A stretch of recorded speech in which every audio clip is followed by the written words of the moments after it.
Hello दोस्तों, जय Hind.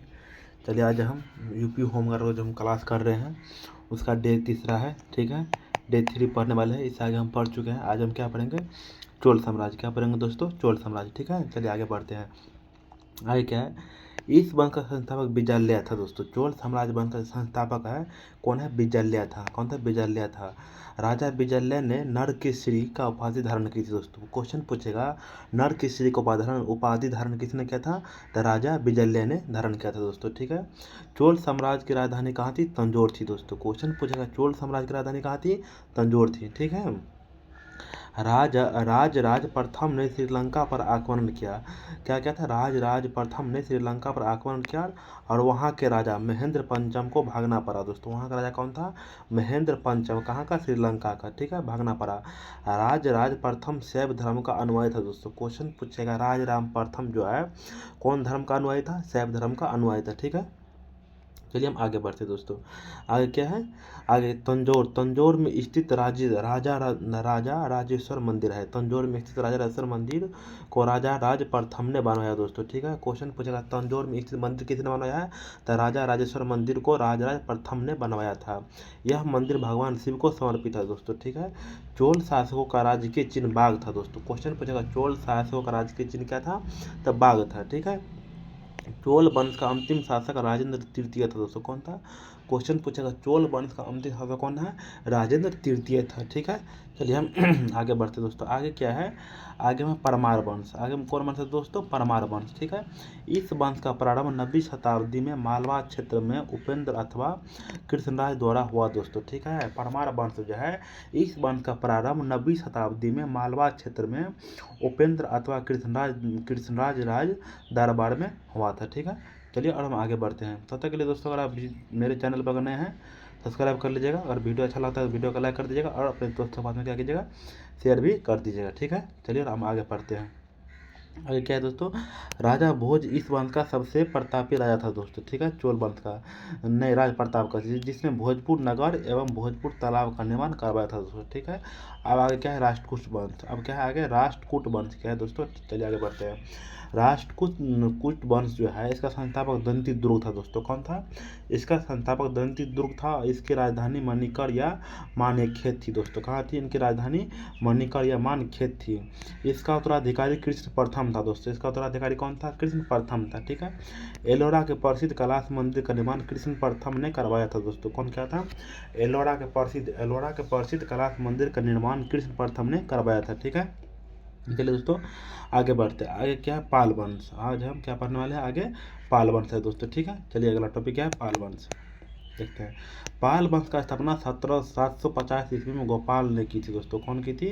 Question पूछेगा पाल वंश की स्थापना कब हुआ है? 1750 ईस्वी में। किसने किया? गोपाल ने की थी। ठीक है, पाल वंश का सबसे महान शासक धर्मपाल था दोस्तों। पाल वंश का सबसे महान शासक कौन था?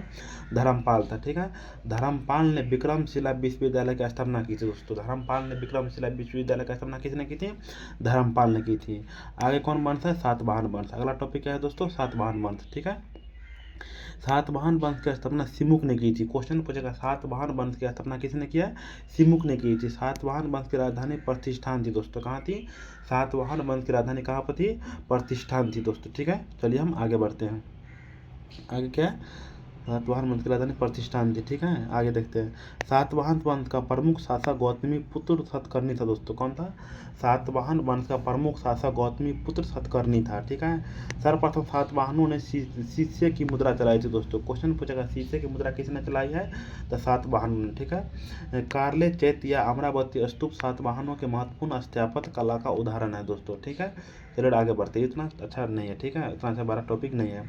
आगे क्या है? गुर्जर प्रतिहार वंश क्या है दोस्तों? आगे क्वेश्चन पूछेगा गुर्जर प्रतिहार वंश क्या है? इस वंश का स्थापना हरिश्चंद्र नामक राजा ने की थी। गुर्जर प्रतिहार वंश जो है तो इस वंश की स्थापना हरिश्चंद्र नामक राजा ने की, किंतु वंश का प्रथम वास्तविक महत्वपूर्ण शासक नागभट्ट प्रथम बताया गया है दोस्तों। किंतु प्रथम वास्तविक महत्वपूर्ण शासक कौन है? नागभट्ट प्रथम को बताया गया है। ठीक है, त्रिपक्षीय संघर्ष में भाग लेने वाला पहला गुर्जर प्रतिहार शासक वत्स्य राजा था। त्रिपक्षीय संघर्ष में भाग लेने वाला पहला गुर्जर प्रतिहार शासक कौन था? वत्स्य राजा था। मिहिर भोज प्रथम 836 से 885 ईस्वी में इस वंश के प्रतापी शासक के मिहिर भोज ने राष्ट्रकूट शासक कृष्ण द्वितीय को हराकर मालवा प्राप्त किया है दोस्तों। ठीक है, चलिए हम आगे बढ़ते हैं। आगे में क्या है दोस्तों, आगे में क्या है, मिहिर भोज ने अपनी राजधानी कन्नौज को बनाया। इनके काल में अरब यात्री सुलेमान भारत आया दोस्तों। मिहिर भोज ने अपनी राजधानी कहाँ बनाया है, कन्नौज को बनाया। इनके काल में अरबी यात्री सुलेमान भारत आया दोस्तों। ठीक है, मिहिर भोज को आदि वारवाह और प्रभास की उपाधि प्राप्त थी दोस्तों। मिहिर भोज को आदि वारवाह और प्रभास की उपाधि प्राप्त थी। ठीक है, इस वंश का अंतिम शासक यशपाल था दोस्तों। ठीक है, इस वंश का अंतिम शासक कौन था, यशपाल था। चलिए हम आगे बढ़ते हैं। आगे में क्या है दोस्तों, तोमर वंश। अगला टॉपिक क्या है, तोमर वंश पढ़ेंगे हम। तोमर वंश का स्थापना अन्नगपाल ने किया था दोस्तों। कौन किया था, अन्नगपाल तोमर ने 736 ईस्वी में की थी। इसने दिल्ली नगर की स्थापना की और इसे अपनी राजधानी बनाया दोस्तों। तोमर वंश की स्थापना अन्नगपाल तोमर ने 736 ईस्वी में की थी। इसने दिल्ली नगर की स्थापना की और इसे अपनी राजधानी बनाया दोस्तों। ठीक है, चलिए हम आगे पढ़ते हैं। आगे में कौन है, अगला टॉपिक है चंदेल वंश। कौन है दोस्तों, अगला टॉपिक है चंदेल वंश। इस वंश की स्थापना ननुक ने 9वीं शताब्दी में की थी। कब की थी दोस्तों, इस वंश की स्थापना ननुक ने 9वीं शताब्दी में थी। इनकी राजधानी खजुराहो थी दोस्तों। कहाँ थी इनकी राजधानी खजुराहो थी। यशोवर्मन ने खजुराहो के प्रसिद्ध चतुर्भुज मंदिर विष्णु मंदिर का निर्माण करवाया दोस्तों। यशोवर्मन ने खजुराहो के प्रसिद्ध चतुर्भुज मंदिर विष्णु मंदिर का निर्माण करवाया। ठीक है, चलिए हम आगे बढ़ते हैं। आगे क्या है दोस्तों, चंदेल वंश का शासक परम त्रिदेव। कौन है दोस्तों, चंदेल वंश का शासक परम त्रिदेव 1182 में ईस्वी में पृथ्वीराज चौहान से पराजित हुआ था दोस्तों। क्वेश्चन पूछेगा, चंदेल वंश का शासक परम मृत्युदेव 1182 ईस्वी में पृथ्वीराज चौहान से पराजित हुआ और अल्लाह एवं उद्दल वीर योद्धा परम त्रिदेव के दरबार में रहते थे दोस्तों। कौन कौन रहते थे, अल्लाह एवं उद्दल वीर योद्धा परम त्रिदेव के दरबार में रहते थे। ठीक है, चलिए हम आगे बढ़ते हैं दोस्तों। आगे क्या है, अगला टॉपिक है महत्वपूर्ण राजवंश एवं उनके संस्थापक। क्वेश्चन पूछेगा, राजवंश की तरफ क्या है, संस्थापक है दोस्तों। ठीक है, हर्यक वंश का संस्थापक कौन है दोस्तों, बिम्बिसार है। क्वेश्चन पूछेगा, हर्यक वंश का संस्थापक कौन है, तो बिम्बिसार है। शिशुनाग वंश कौन है दोस्तों, शिशुनाग वंश का संस्थापक कौन है, शिशुनाग है। क्वेश्चन पूछेगा, शिशुनाग वंश का संस्थापक कौन है, शिशुनाग है। आगे क्या है दोस्तों, नंद वंश का संस्थापक कौन है, महापद्म नंद है दोस्तों। क्वेश्चन पूछेगा, नंद वंश का संस्थापक कौन है, महापद्म नंद है। ठीक है, चलिए आगे बढ़ते हैं। आगे क्या है दोस्तों, मौर्य वंश का संस्थापक कौन है, चंद्रगुप्त मौर्य है दोस्तों। क्वेश्चन पूछेगा, मौर्य वंश का संस्थापक कौन है, चंद्रगुप्त मौर्य है। ठीक है, चलिए हम आगे बढ़ते हैं। आगे क्या है दोस्तों, शुक वंश का संस्थापक कौन है, पुष्यमित्र शुक है दोस्तों। क्वेश्चन पूछेगा, शुक वंश का संस्थापक कौन है, तो पुष्यमित्र शुक है। कन्नव वंश का संस्थापक कौन है दोस्तों, वासुदेव है। क्वेश्चन पूछेगा, कन्नव वंश का संस्थापक कौन है, तो वासुदेव है। उत्तल वंश का संस्थापक कौन है दोस्तों, अवंती वर्मन। उत्तल वंश का संस्थापक कौन है, अवंती वर्मन है। ठीक है, चलिए हम आगे बढ़ते हैं दोस्तों। ठीक है, अगला क्या है, अगला वंश कौन कौन है देखते हैं, इंपॉर्टेंट है दोस्तों, इसको भी आप लोग याद रखना है। आगे में कौन है, गंग वंश। क्वेश्चन पूछेगा दोस्तों, गंग वंश का संस्थापक कौन है, वर्धहस्त पंचम है दोस्तों। क्वेश्चन पूछेगा, गंग वंश का संस्थापक कौन है, तो वर्धहस्त पंचम है। ठीक है, गढ़वाल वंश का संस्थापक कौन है, चंद्रदेव है दोस्तों। क्वेश्चन पूछेगा, गढ़वाल वंश का संस्थापक कौन है, तो चंद्रदेव है। सातवाहन वंश का संस्थापक कौन है, सिमुक है दोस्तों। क्वेश्चन पूछेगा, सातवाहन वंश का संस्थापक कौन है, सिमुक है। कुषाण वंश कौन है, क्या है क्वेश्चन दोस्तों, कुषाण वंश का संस्थापक कौन है, तो कुजुल कड़फिसेस है दोस्तों। क्वेश्चन पूछेगा, कुषाण वंश का संस्थापक कौन है, कुजुल कड़फिसेस है। क्या आगे क्या है दोस्तों, गुप्त वंश का संस्थापक कौन है, तो श्रीगुप्त है। क्वेश्चन पूछेगा, गुप्त वंश का संस्थापक कौन है, तो श्रीगुप्त है दोस्तों। वाकाटक वंश का संस्थापक कौन है दोस्तों, विंध्य शक्ति। क्वेश्चन पूछेगा, वाकाटक वंश का संस्थापक कौन है, तो विंध्य शक्ति है दोस्तों। आगे क्या है, वर्धन वंश का संस्थापक कौन है, तो पुष्यभूति है दोस्तों। पुष्यभूति कौन है, वर्धन वंश का संस्थापक कौन है, तो पुष्यभूति है। आगे क्या है, चोल वंश का संस्थापक कौन है, विद्यालय दोस्तों। क्वेश्चन पूछेगा, चोल वंश का संस्थापक कौन है, तो विद्यालय। ठीक है, आगे क्या है, पल्लव वंश का संस्थापक कौन है, तो सिंह विष्णु है। क्वेश्चन पूछेगा, पल्लव वंश का संस्थापक कौन है दोस्तों, तो सिंह विष्णु है। ठीक है, चलिए आगे देखते हैं, राष्ट्रकूट वंश का संस्थापक कौन है, तो दंती दुर्ग। क्वेश्चन पूछेगा दोस्तों, राष्ट्रकूट वंश का संस्थापक कौन है, तो दंती दुर्ग है। आगे क्या है दोस्तों, पाल वंश। पाल वंश का संस्थापक कौन है, गोपाल है। क्वेश्चन पूछेगा पाल वंश का संस्थापक कौन है, तो गोपाल है। आगे हम क्या है दोस्तों, चौहान। चौहान को कौन है, संस्थापक कौन है, वासुदेव। चौहान वंश का संस्थापक कौन है दोस्तों, तो वासुदेव है। कौन है, वासुदेव है, ठीक है। आगे कौन सा वंश है दोस्तों, परमार वंश। परमार वंश का संस्थापक कौन है, तो उपेंद्र है। क्वेश्चन पूछेगा परमार वंश का जो है इसके संस्थापक कौन है, तो उपेंद्र। आगे क्या है दोस्तों, चंदेल वंश। चंदेल वंश का संस्थापक कौन है, तो नन्नू का है दोस्तों। क्वेश्चन पूछेगा चंदेल वंश का संस्थापक कौन है, तो नन्नू का है। आगे में क्या है दोस्तों, वर्मन वंश। वर्मन वंश का संस्थापक कौन है, तो पुष्य वर्मन है दोस्तों। क्वेश्चन पूछेगा वर्मन वंश का संस्थापक कौन है, तो पुष्य वर्मन है, ठीक है। तो चलिए दोस्तों, आज है एंशियंट हिस्ट्री। जितना एंशियंट हिस्ट्री का जो हमारा टॉपिक था इंपॉर्टेंट, एंशियंट हिस्ट्री क्या हुआ, खत्म हुआ। अब हम किसी में घुसने वाले हैं, तो भारत का मध्यकालीन इतिहास पढ़ने वाले हैं दोस्तों, जो क्या है इंपॉर्टेंट है। अगर आप लोग को वीडियो अच्छा लगता होगा, मेरे साथ जो क्या है, और आप लोग को याद करना है ना, तो मेरे साथ बार बार बोलते रहिए। जैसे हम बोलते हैं तो गुनगुनाते रहिए, लाइब्रेरी में तो गुनगुनाते रहिए, नहीं तो बोलते रहिए। अगर वीडियो अच्छा लगता होगा तो वीडियो को लाइक भी कर दीजिएगा, मेरे चैनल पर सब्सक्राइब कर लीजिएगा, और वीडियो को शेयर करना ना भूलिएगा दोस्तों, ठीक है। चलिए आज का टॉपिक क्या है मेरा, आज का नया चैप्टर शुरू होने वाला है, भारत का मध्यकालीन इतिहास। इसमें दोस्तों पूरा जो है ना, पूरा आपको हिस्ट्री, ज्योग्राफी, पॉलिटी, जितना चाहिए ना सब कवर हो जाएगा इसी से। नाम के लिए सिर्फ है होम गार्ड का, लेकिन यूपी दरोगा, यूपी पुलिस सब में काम आएगा, ठीक है। चलिए दोस्तों आगे बढ़ते हैं। आगे क्या है, भारत पर सर्वप्रथम मुस्लिम आक्रमण 711 ईस्वी में उबैदुल्ला के नेतृत्व में हुआ, जो असफल रहा दोस्तों। क्या है, क्वेश्चन बोल रहा है भारत पर सर्वप्रथम मुस्लिम आक्रमण 711 ईस्वी में उबैदुल्ला के नेतृत्व में हुआ, क्या था, जो असफल रहा दोस्तों, ठीक है। चलिए हम आगे बढ़ते हैं। आगे क्या है दोस्तों, बोला भारत पर सफल मुस्लिम आक्रमण मोहम्मद बिन कासिम ने 712 ईस्वी में सिंध पर किया दोस्तों। क्वेश्चन बोल रहा है भारत पर सफल मुस्लिम आक्रमण मोहम्मद बिन कासिम ने 712 ईस्वी में सिंध पर किया है। विजय प्राप्ति उस समय सिंध पर दाहिर का शासन था दोस्तों। उस समय क्वेश्चन पूछेगा, जब मोहम्मद बिन कासिम ने 712 ईस्वी में सिंध पर किया, विजय प्राप्त किया, तो उस समय वहाँ का कौन शासक कौन था, तो दाहिर का शासन था। भारत में जजिया कर लगाने वाला पहला मुस्लिम शासक मोहम्मद बिन कासिम था दोस्तों। क्वेश्चन पूछेगा भारत में जजिया कर लगाने वाला पहला मुस्लिम शासक मोहम्मद बिन कासिम था, ठीक है। चलिए हम आगे बढ़ते दोस्तों। अगला टॉपिक क्या है, मोहम्मद गजनबी। आगे क्या है दोस्तों, आगे क्वेश्चन क्या बोल रहा है, मोहम्मद गजनबी। थोड़ा सा उसको हम जूम कर लेते हैं, जो देखने में अच्छा लगेगा, ठीक है। तो आगे क्या है दोस्तों, मोहम्मद गजनबी, ठीक है। अगला टॉपिक मोहम्मद गजनबी पढ़ते हैं। मोहम्मद गजनबी के पिता का नाम सुबुगदकीन था दोस्तों। क्वेश्चन पूछेगा मोहम्मद गजनबी के पिता का नाम क्या था, सुबुगदकीन था। मोहम्मद गजनबी का जन्म 971 ईस्वी में हुआ था दोस्तों। क्वेश्चन पूछेगा मोहम्मद गजनबी का जन्म 971 ईस्वी में हुआ था, ठीक है। मोहम्मद गजनबी 998 ईस्वी में राजगद्दी पर बैठा था दोस्तों। मोहम्मद गजनबी ने राजगद्दी पर कब बैठा था, तो 998 ईस्वी में, ठीक है। मोहम्मद गजनबी ने 1000 ईस्वी में भारत पर आक्रमण शुरू किया था दोस्तों। मोहम्मद गजनबी ने 1000 ईस्वी में क्या किया था, भारत पर आक्रमण शुरू किया था, ठीक है। सीमावर्ती क्षेत्र के दुर्ग किलों को जीता। सीमावर्ती क्षेत्र में जो है मतलब दुर्ग किले को जीता। मोहम्मद गजनबी ने भारत पर 17 बार आक्रमण किया दोस्तों। क्वेश्चन पूछेगा, अब मोहम्मद गजनबी ने भारत पर कितने बार आक्रमण किया है, तो मोहम्मद गजनबी ने भारत पर 17 बार आक्रमण किया है दोस्तों, ठीक है। इसके आक्रमण का प्रमुख उद्देश्य धन को लूटना था दोस्तों। इसका आक्रमण का प्रमुख उद्देश्य क्या था, राज करना नहीं था, धन का लूटना था। मोहम्मद गजनबी ने एक मूर्ति भंजक आक्रमणकारी था दोस्तों। मोहम्मद गजनबी क्या था, एक मूर्ति भंजक आक्रमणकारी था दोस्तों, ठीक है। मोहम्मद गजनबी ने 1001 ईस्वी में हिंदू शाही शासक राजा जयपाल को हराया दोस्तों। मोहम्मद गजनबी ने 1001 ईस्वी में हिंदू शाही शासक राजा जयपाल को हराया। मोहम्मद गजनबी ने 1025 से 26 ईस्वी में सोमनाथ के मंदिर पर सौराष्ट्र गुजरात पर आक्रमण किया दोस्तों। मोहम्मद गजनबी ने जो है ना 1025 से 26 ईस्वी में सोमनाथ के मंदिर सौराष्ट्र गुजरात पर क्या किया, आक्रमण किया दोस्तों, ठीक है। चलिए हम आगे बढ़ते हैं। आगे में क्या है दोस्तों, मोहम्मद गजनबी का भारत पर अंतिम आक्रमण 1027 ईस्वी में खोखर जाटों के विरुद्ध था दोस्तों।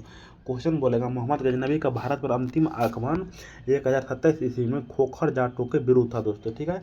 शाहनामा की रचना फिरदौसी ने की थी दोस्तों। क्वेश्चन पूछेगा शाहनामा की रचना किसने की थी, फिरदौसी ने की थी। किताब उल हिंद की रचना अलबरूनी ने की थी दोस्तों। क्वेश्चन पूछेगा किताब उल हिंद की रचना किसने किया, अलबरूनी ने किया। ये दोनों मोहम्मद गजनबी के साथ भारत आए थे दोस्तों। ये दोनों क्या कहते हैं, मोहम्मद गजनबी के साथ में भारत आए थे। अगला टॉपिक क्या है दोस्तों, मोहम्मद गौरी। क्या पढ़ेंगे आज हम, अगला टॉपिक क्या है, मोहम्मद गौरी, ठीक है। चलिए हम पढ़ते हैं। मोहम्मद गौरी ने प्रथम आक्रमण 1175 ईस्वी में मुल्तान पर किया। दोस्तों क्वेश्चन पूछेगा, मोहम्मद गौरी जो है भारत पर प्रथम आक्रमण कब क्या है? 1175 ईस्वी में क्या है, कहाँ पर क्या है? तो मुल्तान पर क्या है, ठीक है। 1178 ईस्वी में मोहम्मद गौरी ने पाटन गुजरात पर आक्रमण किया। दोस्तों पाटन गुजरात पर आक्रमण किया था।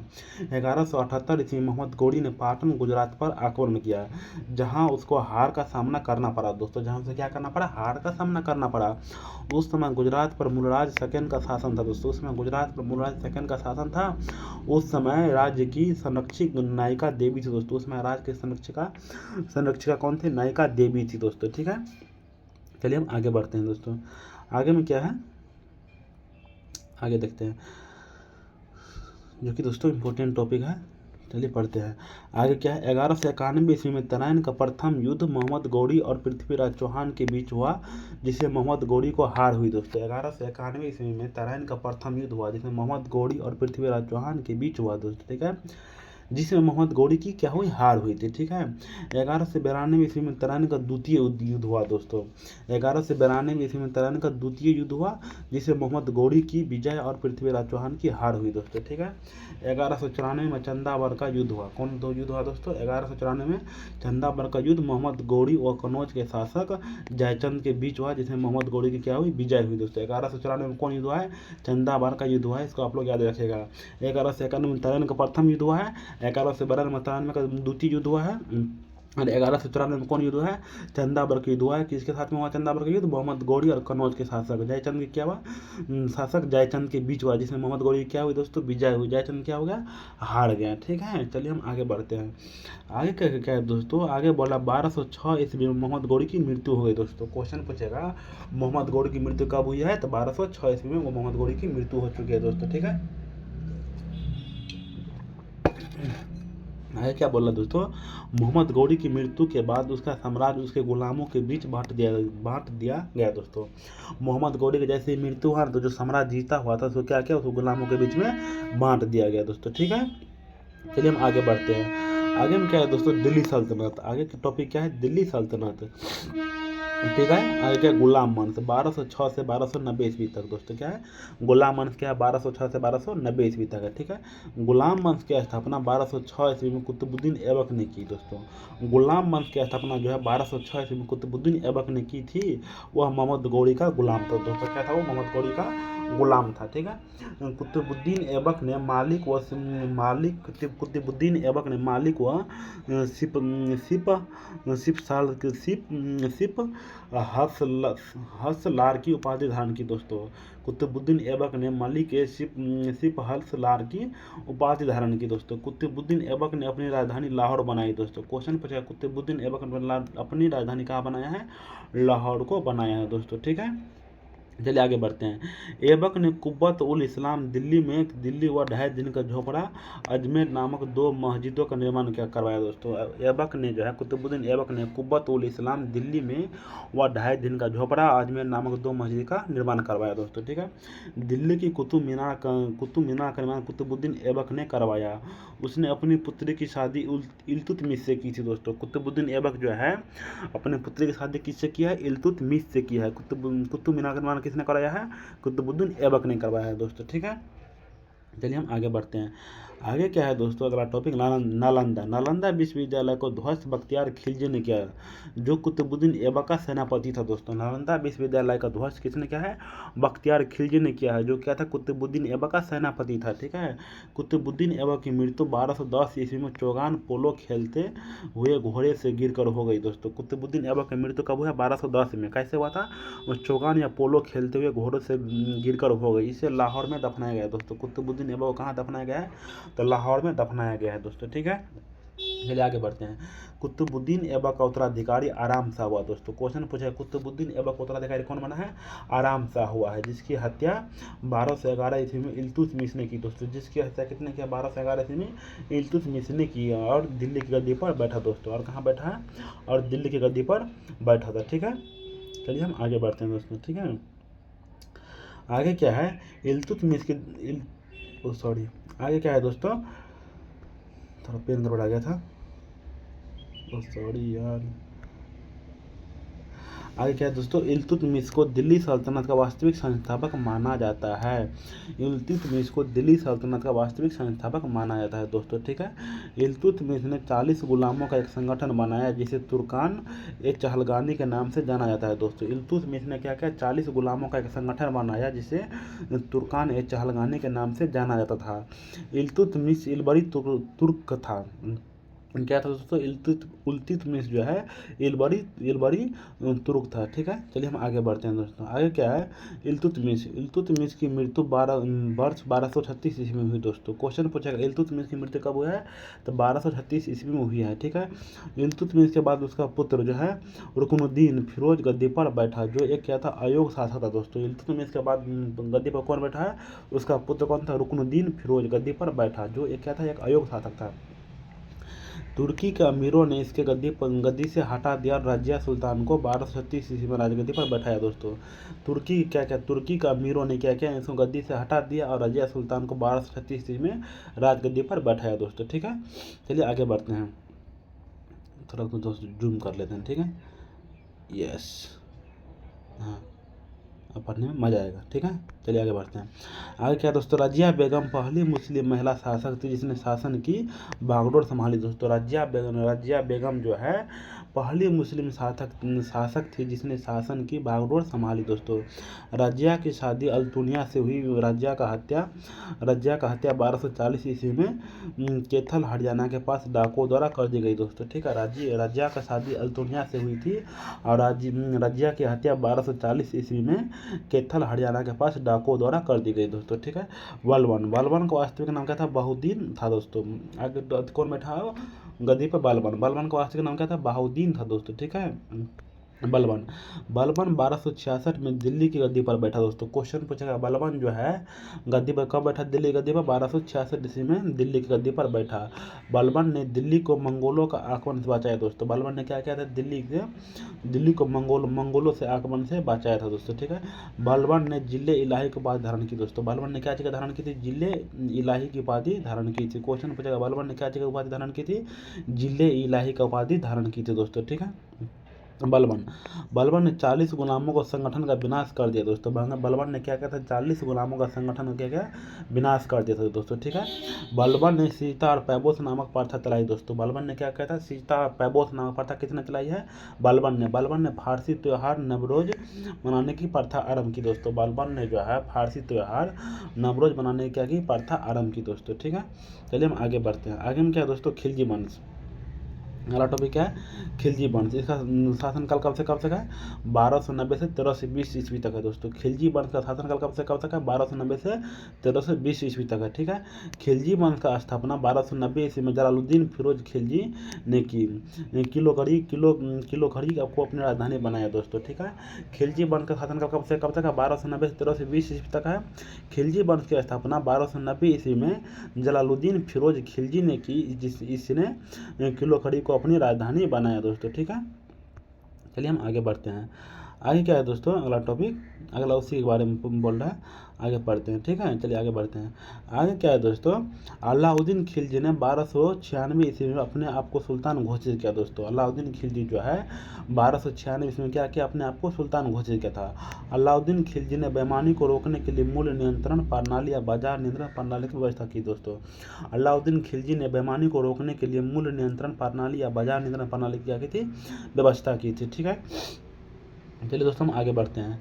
आगे क्या है, अलाउद्दीन खिलजी के महत्वपूर्ण अभियान दोस्तों। क्वेश्चन पूछेगा, अलाउद्दीन खिलजी का महत्वपूर्ण अभियान कौन कौन है, चलिए हम देखते हैं, ठीक है दोस्तों। चलिए थोड़ा आगे बढ़ते हैं। आगे में एक तरफ क्या है, एक तरफ है अभियान, एक तरफ क्या है दोस्तों, किसके खिलाफ हुआ था दोस्तों, गुजरात अभियान। कब से कब तक, 1298 से 99। गुजरात शासक रायकर्ण के खिलाफ अपने दोस्त सेनापति उल्गू खां व नसरुद्दीन खां को भेजा दोस्तों। रणथंभौर अभियान कब हुआ, 1301 में हुआ। क्वेश्चन पूछेगा जो है, रणथंभौर अभियान कब हुआ है, 1301 में क्या है। रणथंभौर शासक हमीर देव के खिलाफ किया। हमीर देव की रानी रंग देवी ने जौहर कर लिया दोस्तों। क्या क्या था, रणथंभौर अभियान कब हुआ था, 1301 ईस्वी में हुआ था। रणथंभौर शासक ने हमीर देव के खिलाफ किया दोस्तों। हमीर देव की रानी रंग देवी ने जौहर कर लिया दोस्तों। जौहर मतलब क्या हुआ, आग में कूद गया, ठीक है। चलिए दोस्तों आगे बढ़ते हैं। आगे में क्या है, चित्तौड़ अभियान। चित्तौड़ अभियान कब हुआ है दोस्तों, 1303 ईस्वी में क्या है, चित्तौड़ का शासक चित्तौड़ का शासक राणा रतन सिंह के खिलाफ किया। इस अभियान अमीर खुसरो अलाउद्दीन के साथ हुआ दोस्तों। ठीक है, चलिए आगे देखते हैं। आगे क्या है, देवगिरी का अभियान दोस्तों। कब हुआ, 1307 से 1308 राजा रामचंद्र देव के खिलाफ हुआ है दोस्तों। कब किसके खिलाफ हुआ है, देवगिरी अभियान राजा रामचंद्र देव के खिलाफ हुआ। कब हुआ, 1307 से 1308 के बीच में हुआ है दोस्तों। ठीक है, चलिए आगे देखते हैं। आगे में क्या है दोस्तों, वारंगल अभियान दोस्तों। कब है, 1309 से 1310 वारंगल शासक प्रताप रुद्रदेव के खिलाफ लड़ा गया। इसी समय प्रताप रुद्रदेव को कोहनूर का हीरा मलिक काफूर को दे दिया दोस्तों। वारंगल अभियान कब हुआ, 1309 से 1310 ईस्वी में हुआ था। वारंगल का शासक प्रताप रुद्रदेव के खिलाफ लड़ा गया दोस्तों। इसी समय प्रताप रुद्रदेव ने कोहनूर हीरा को मलिक काफूर को क्या किया दोस्तों, मलिक काफूर को दे दिया गया। ठीक है, चलिए हम आगे बढ़ते हैं दोस्तों। आगे क्या है, अलाउद्दीन खिलजी ने अलाई दरवाजा तथा सीढ़ी का किला बनवाया दोस्तों। अलाउद्दीन खिलजी ने अलाई दरवाजा तथा सीढ़ी का किला बनवाया। अलाउद्दीन खिलजी के सेनापति का नाम मलिक कफूर था दोस्तों। क्वेश्चन पूछा, अलाउद्दीन खिलजी का सेनापति का नाम क्या था, तो मलिक कफूर था। मलिक कफूर ने उसकी दक्षिणी की विजयों को सफलतापूर्वक नेतृत्व किया। मलिक कफूर को 1000 दिनारी भी कहा जाता है दोस्तों। क्वेश्चन पूछेगा, मलिक कफूर को क्या कहा जाता है, 1000 दिनारी भी कहा जाता है। घोड़ों को दागने तथा सैनिकों का हुलिया लिखने की प्रथा आरंभ अलाउद्दीन खिलजी ने की दोस्तों। घोड़े का दागन तथा सैनिक का हुलिया लिखने की प्रथा किसने किया है, अलाउद्दीन खिलजी ने किया है। ठीक है, चलिए हम आगे बढ़ते हैं दोस्तों। आगे क्या है, अलाउद्दीन खिलजी ने सिकंदर एसानी की उपाधि धारण की दोस्तों। सिकंदर एसानी की उपाधि धारण किसने किया है, अलाउद्दीन खिलजी ने किया दोस्तों। ठीक है, अलाउद्दीन खिलजी की मृत्यु 1316 ईस्वी में हुई दोस्तों। क्वेश्चन पूछेगा, अलाउद्दीन खिलजी की मृत्यु कब हुआ है, 1316 ईस्वी में हुआ है। आप लोग इसको भी याद रखेंगे। ठीक है, चलिए दोस्तों आगे बढ़ते हैं। आगे क्या है, तुगलक वंश दोस्तों। अगला टॉपिक क्या है मेरा, तुगलक वंश। कब का है, 1320 से 1314 ईस्वी तक चला था दोस्तों। तुगलक वंश कब से कब तक चला था, 1320 से 1414 ईस्वी तक चला था दोस्तों। ठीक है, 1320 में गयासुद्दीन तुगलक ने नसीरुद्दीन खुसरो शाह को पराजित करके दिल्ली के सिंहासन पर बैठा। इसने अनेक बार मंगोलों के आक्रमण को विफल किया दोस्तों। 1320 ईस्वी में गयासुद्दीन तुगलक ने नसीरुद्दीन खुसरो शाह को पराजित करके दिल्ली के सिंहासन पर बैठा। इसने अनेक बार मंगोलों के आक्रमण को विफल किया। ठीक है, गयासुद्दीन तुगलक ने दिल्ली में तुगलकाबाद की स्थापना की थी दोस्तों। गयासुद्दीन तुगलक ने दिल्ली में क्या किया था, तुगलकाबाद की स्थापना की। ठीक है, चलिए दोस्तों हम आगे बढ़ते हैं। आगे क्या है, गयासुद्दीन तुगलक की मृत्यु कब हुई है, 1325 ईस्वी में हुआ है।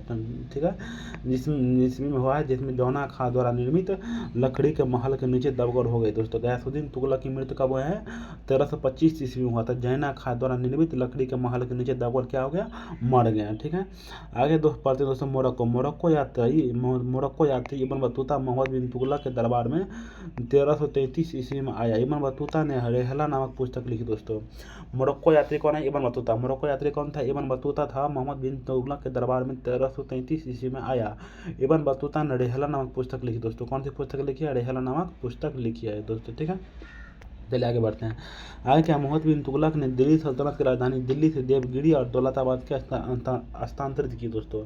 मोहम्मद बिन तुगलक ने दिल्ली की सल्तनत की राजधानी दिल्ली से कहाँ की, देवगिरी में कहाँ, दौलताबाद हस्तांतरित की दोस्तों। ठीक है, चलिए आगे बढ़ते हैं। मोहम्मद बिन तुगलक ने तांबे व कांसे को सांकेतिक मुद्रा का प्रचलन किया दोस्तों। मोहम्मद बिन तुगलक जो है, मोहम्मद बिन तुगलक ने तांबे व कांसे की सांकेतिक मुद्रा का प्रचलन किया था। ठीक है, इसने किसानों के लिए दीवान एक कोही नामक कृषि का विभाग की स्थापना की दोस्तों। इन्होंने किसानों के लिए दीवान एक कोही नामक कृषि विभाग की क्या की, स्थापना की दोस्तों। ठीक है, चलिए हम आगे बढ़ते हैं। आगे में क्या है दोस्तों, मोहम्मद बिन तुगलक की मृत्यु 1351 ईस्वी में हो गई थी दोस्तों। क्वेश्चन पूछेगा, मोहम्मद बिन तुगलक की मृत्यु कब हुई है, 1351 ईस्वी में हो गई थी। ठीक है, वर्ष 1351 ईस्वी में फिरोज शाह तुगलक का शासक था दोस्तों। वर्ष 1351 ईस्वी में किसका शासक था, फिरोज शाह तुगलक का शासक था। फिरोज शाह तुगलक ब्राह्मणों पर जजिया कर लगाने वाला पहला मुसलमान शासक था दोस्तों। क्वेश्चन पूछेगा, फिरोज शाह तुगलक ब्राह्मणों पर जजिया कर लगाने वाला पहला मुसलमान शासक था। सर्वाधिक नहरों का निर्माण फिरोज शाह तुगलक ने करवाया था दोस्तों। क्वेश्चन पूछेगा, सर्वाधिक नहरों का निर्माण किसने करवाया है, फिरोज शाह तुगलक ने करवाया था दोस्तों। ठीक है, चलिए हम आगे बढ़ते हैं। आगे क्या दोस्तों, फिर फिरोज शाह तुगलक ने कुतुब मीनार का निर्माण करवाया था दोस्तों। फिरोज शाह तुगलक जो है क्या चीज़ का निर्माण करवाया था, कुतुब मीनार का निर्माण करवाया था। सैयद बंद कब से कब तक चला था, 1414 ईस्वी से लेकर 1451 ईस्वी तक चला था दोस्तों। ठीक है, सैयद बंद की स्थापना खिज्र खान ने की थी दोस्तों। क्वेश्चन पूछेगा, सैयद बंद की स्थापना किसने किया है, खिज्र खान ने किया दोस्तों। ठीक है, चलिए हम थोड़ा सा आगे बढ़ते हैं। आगे में क्या है दोस्तों, अगला टॉपिक, अगला इसी में थोड़ा और है पढ़ने के लिए, ठीक है। चलिए पढ़ते हैं। आगे क्या है दोस्तों, आगे क्या है, सैयद वंश का शासन, क्या है दोस्तों, सैयद वंश का शासन लगभग 37 वर्षों तक चला दोस्तों। क्वेश्चन पूछ रहा है सैयद वंश का शासन कब से कितना वर्ष तक चला है, 37 वर्षों तक चला है दोस्तों, ठीक है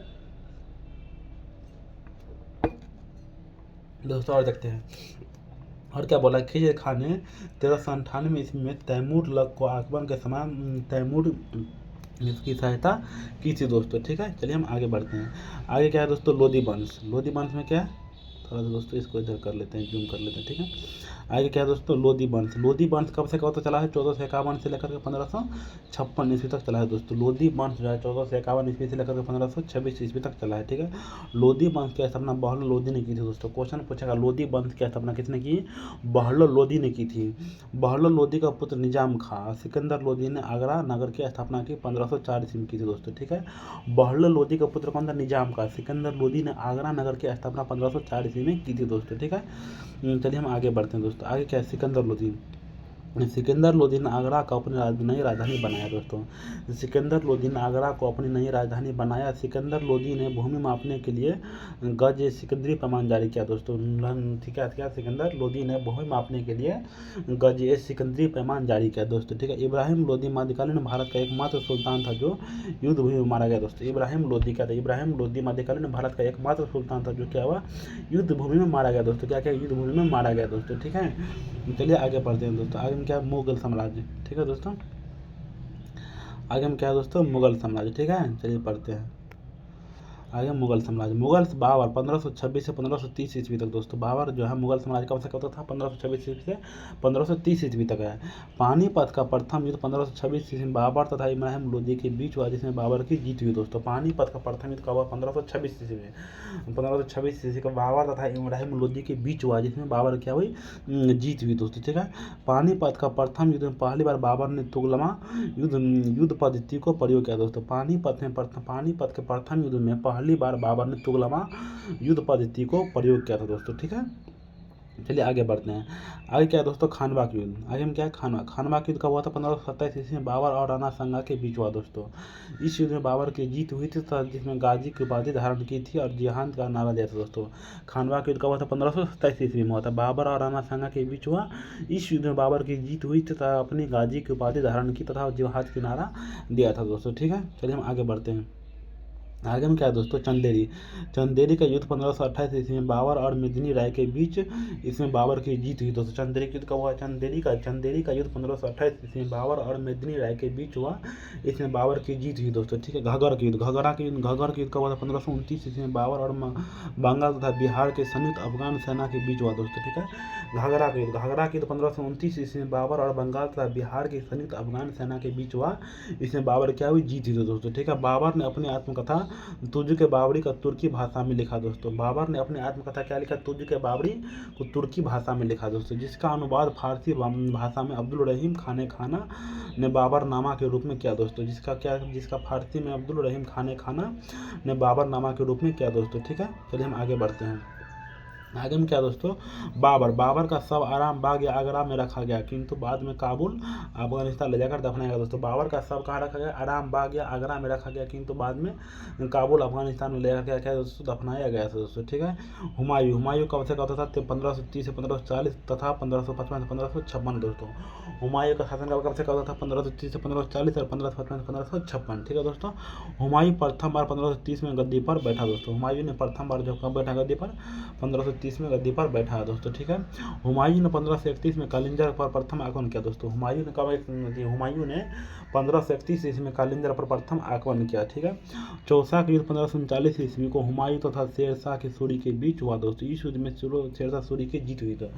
चौथा का युद्ध 1539 ईस्वी में, चौथा का युद्ध कब हुआ था, 1539 ईस्वी में किसके बीच हुआ था, हुमायूं तथा शेरशाह सूरी के बीच हुआ। इस युद्ध में शेरशाह सूरी की जीत हुई थी दोस्तों, ठीक है। कनौज बिलग्राम का युद्ध 1540 ईस्वी को हुमायूं तथा शेरशाह के बीच हुआ था। कन्नौज बिलग्राम के युद्ध 1540 ईस्वी को हुमायूं तथा शेर शाह के बीच, और इस युद्ध में हुमायूं पुनः हार गया, भारत छोड़कर चला गया दोस्तों। इस में क्या था, हुमायूं पुनः हार गया, भारत छोड़ करके चला गया। 1555 में सरहिंद का युद्ध हुआ था दोस्तों। क्वेश्चन पूछेगा सरहिंद का युद्ध कब हुआ है, 1555 में हुआ है, आप लोग इसको भी याद रखना है। सरहिंद का विजय के पश्चात हुमायूं 1555 ईस्वी को दोबारा दिल्ली की गद्दी पर बैठा दोस्तों। क्वेश्चन पूछेगा सरहिंद विजय के पश्चात हुमायूं 1555 ईस्वी को दोबारा दिल्ली की गद्दी पर बैठा। हुमायूं की मृत्यु 1556 ईस्वी में दिन पनाह भवन पुस्तकालय की सीढ़ियों से गिरकर हुई दोस्तों। हुमायूं की मृत्यु जो है 1556 ईस्वी में दिन पनाह भवन में पुस्तकालय की सीढ़ियाँ से गिरकर हो गई दोस्तों। ठीक है, चलिए आगे बढ़ते हैं।